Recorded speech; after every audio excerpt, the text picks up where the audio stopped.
इटावा प्रदेश सरकार के पर्यटक मंत्री जयवीर सिंह का बड़ा बयान।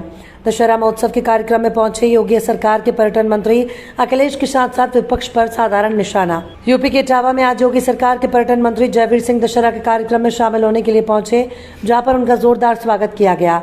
इसी के साथ साथ उन्होंने अखिलेश को लेकर विपक्षी दलों पर जमकर निशाना साधा। पर्यटन मंत्री ने अखिलेश के साथ साथ इंडिया गठबंधन पर निशाना साधा। इटावा में यहां दशहरे के कार्यक्रम में शिरकत करने के लिए योगी सरकार के पर्यटन मंत्री जयवीर सिंह पहुंचे, जहां पर उनका पार्टी और कमेटी के द्वारा जोरदार स्वागत किया गया। इस दरमियान पर्यटन मंत्री ने मीडिया से बातचीत की। मीडिया के द्वारा पर्यटन मंत्री से पूछा गया कि राष्ट्रीय स्वयंसेवक संघ के प्रमुख मोहन भागवत द्वारा एक बयान दिया गया, जिसमें उन्होंने कहा कि भारत को देश में और बाहर के कुछ लोग भारत को आगे नहीं बढ़ाना देना चाहते। इस बयान पर जयवीर सिंह ने कहा कि निश्चित रूप से हर समय हर काल में पॉजिटिव सोच के लोग होते हैं, वहीं कुछ लोग ऐसे भी होते हैं जो देश को नीचा दिखाने का लगातार काम करते हैं, देश की तरक्की में बाधक बनने का काम भी करते हैं। आजम खान को लेकर बोले पर्यटन मंत्री जयवीर सिंह से पूछा गया कि आजम खान को डर लग रहा है कि कहीं उनका एनकाउंटर ना हो जाए। और ऐसे में पूरे देश में कार्यक्रम का आयोजन किया जा रहा है और बुराई पर अच्छाई की जीत का आज दिन है, क्या कुछ कहेंगे संदेश? विजयादशमी का पावन अवसर है, जो असत्य पर सत्य की जीत, अन्याय पर न्याय की जीत को दर्शाता हुआ पूरे प्रदेश और देश में सौहार्दपूर्ण वातावरण में खुशी और उल्लास के साथ मनाने का काम हो रहा है। आज उसी क्रम में उत्तर प्रदेश के इटावा जनपद में एक कार्यक्रम आयोजित हुआ है क्षत्रिय स्वाभिमान मंच के तत्वाधान में। उसमें आज हम लोगों को अवसर मिला है, तो पूरे जन को हर प्रदेशवासी को इस पवित्र मौके पर बहुत बहुत बधाइयाँ। उन सबके जीवन में भगवान राम के मर्यादा पुरुषोत्तम वाली सभी में एक जागृति आए, उन्नति का मार्ग प्रशस्त हो, सभी लोग आगे बढ़ें, प्रदेश और देश खुशहाल हो। इन्हीं शुभकामनाओं को हम लोग प्रेषित करने के लिए आज आए हैं और प्रेषित की।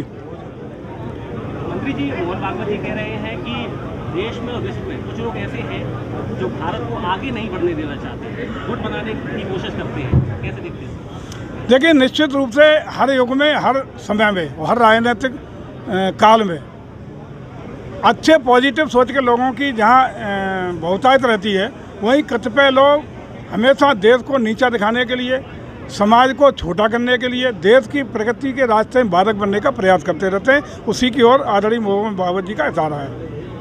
जिस तरह से आजम खान को अब डर लगने लगा है कि उनका भी एनकाउंटर हो सकता है। देखिए, न्याय का और कानून का उत्तर प्रदेश में शासन है, किसी को भी कानून हाथ में लेने का हक नहीं है। यदि आजम साहब डर रहे हैं तो कहीं ना कहीं पेट में कुछ काला होगा, लेकिन मैं समझता हूँ कि उत्तर प्रदेश में कानून का राज स्थापित है, सभी को कानून के मुताबिक कार्रवाई होगी और कानून के राज के साथ ही दंड प्रक्रिया को अपनाने के साथ न्याय मिलेगा।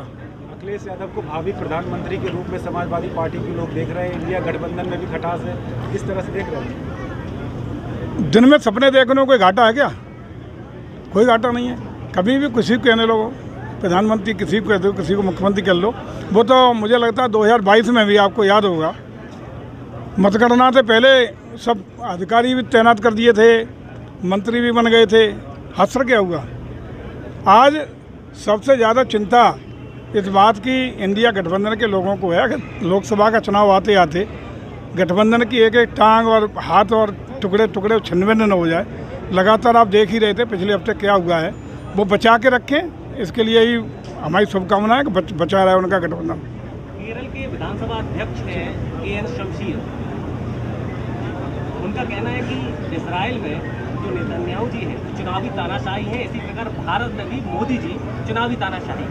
देखिए, आपको भी याद होगा इजराइल पर आतंकवादी अटैक हुआ, संगठित आतंकी गिरोह हमास के द्वारा जो जिस तरह से निर्मम हत्याएं की गई, लोगों के अपहरण किए गए, आतंकी हमले का शिकार इजराइल हुआ है, और निश्चित रूप से इजराइल को उस हमले का जवाब देने का, आतंकियों के खिलाफ कार्रवाई करने का पूरा हक है और वो कर रहा है।